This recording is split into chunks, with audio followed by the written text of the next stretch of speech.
Before powering on the printer, refill the ink compartments with sublimation ink. Ink charging will take approximately 15 minutes. Open the printer cover and the ink compartment cover.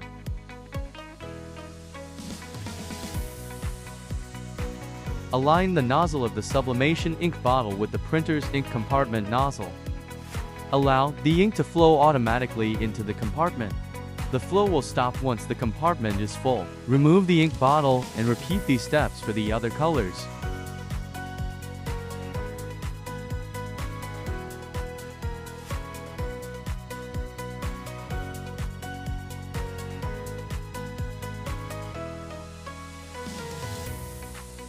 For quality assurance, print a test print on regular paper to check the output before printing your final artwork.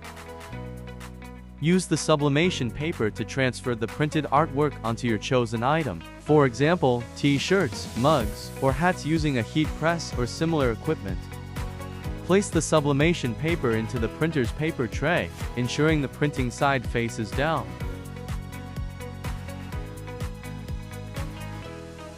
Print your design.